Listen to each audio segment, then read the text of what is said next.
Is it hard learning German language? I don't know, because it's my mother tongue, but I know that a lot of people who are learning German are saying that it's hard. So I guess it's hard. And when I compare it to the other languages that I speak English, obviously, and I also learned Italian and a little bit Spanish. It's harder in some ways because we have this like all the articles, like in English there's only the, like the house, the whatever, and in German we have 3 of them, like der, die, das, and you have to learn which word to say der, which word to say das. And there are some other things that make German a little bit harder. So yeah, I think it can be said that it's a little bit hard, but it's manageable. I have a lot of friends at university that are coming from other countries and they speak incredibly good German. So Ahmad Fauzi, or Ahmad Fauzi, did also ask at another video, did they really burn witches? That was for the Funken video I did some weeks ago. And well, no, today not. Today no actual people get burned here in Germany anymore. Today it's just a straw doll, but back in the days, yes, they did. It was a very dark time in European history. There was a time between 1500 to 1900 where there was a little ice age on this planet. Like the winters were harder and longer and the summers were colder with less agricultural products and less harvest goods. So it was a hard time. People were very desperate. They were desperate, yeah. And they didn't have enough food. So people wanted someone to blame. So they said there were witches who put spells on the harvest and on whatever, on the animals.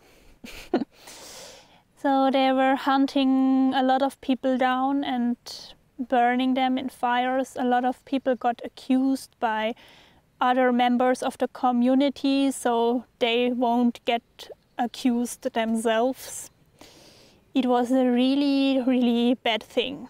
It was a part of our history here, but I don't think actually that the Funken witch has so much to do with it. I researched it and the sources say that it hasn't anything to do with it actually, because the Funken witch was added to the custom several hundred years or some 100 years later after the witch burning processes. So it probably has nothing to do with it. It could be a reminding of it, but it's more like the winter witch, a mystical demon that is burned there. Are there people who believe in elves, gnomes, I think, trolls out in the country? Well, I think there are some people who do that. We have, like in Germany, we have the little garden gnomes, if you know them, the little figures that are very German thing. It is a German cliche. Even in Germany, it's a cliche when someone has like this little garden gnomes, but they're funny. So yeah, I don't mind. They're really cute. And well, I don't know if that has something to do with a belief. I think it's just a German decoration thing. And also, yeah, sure, there are some people who do believe in that, but it's not so much a German thing, I think. It's more in Ireland and Iceland, where people really believe in elves and fairies and all that things, mystical. I think it's a beautiful culture, but I don't think it's so much a thing here. It is so dusty here at the moment. We didn't had rain in like weeks, and it's so dry, everything. The dust is everywhere in the air. I'm afraid for the summer because it's actually scientifically proven, I had that in my studies in geography, that when the spring is very dry, the summer will be really hard for the plants, because a dry spring means that the water in the ground is not filled up and they didn't had enough energy when they were growing. So yeah, I hope it rains. Although I enjoy the sunshine, of course. Look what I found on the way back from the forest, guys. Well, first of all, this bag, which was kind of practical, I'm not gonna lie, but also all this trash. Everything in the forest river, and in the fields. A glove, this can,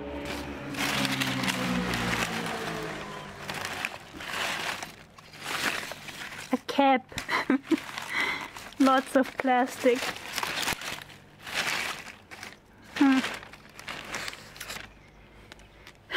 We need to clean up nature, definitely. So now that I'm home again, I received 2 more very good, beautiful questions I'm gonna answer now.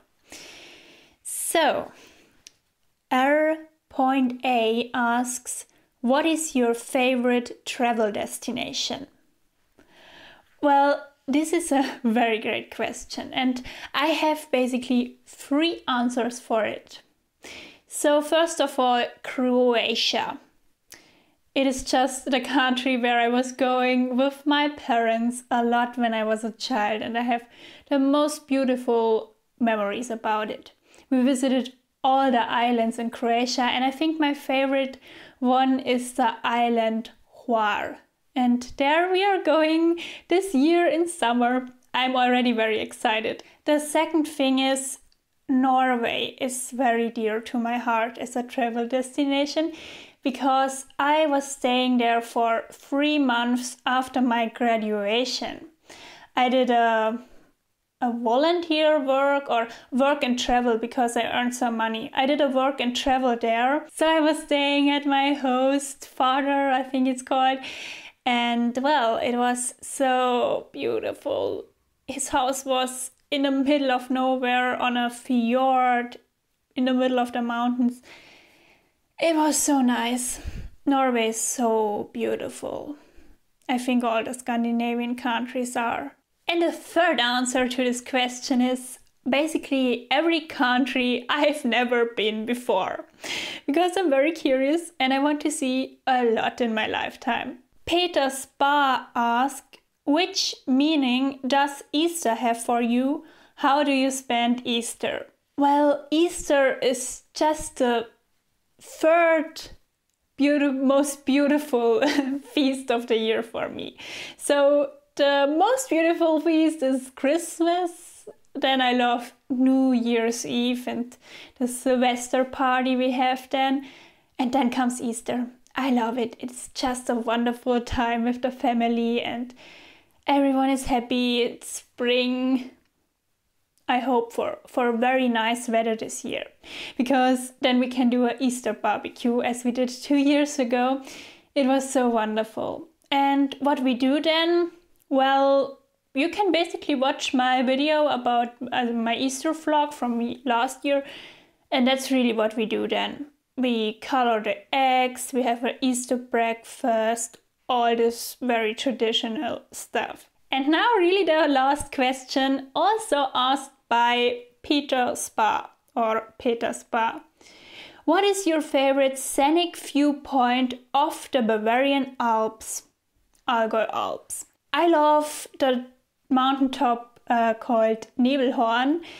There you can see a lot of other mountaintops. It's so beautiful.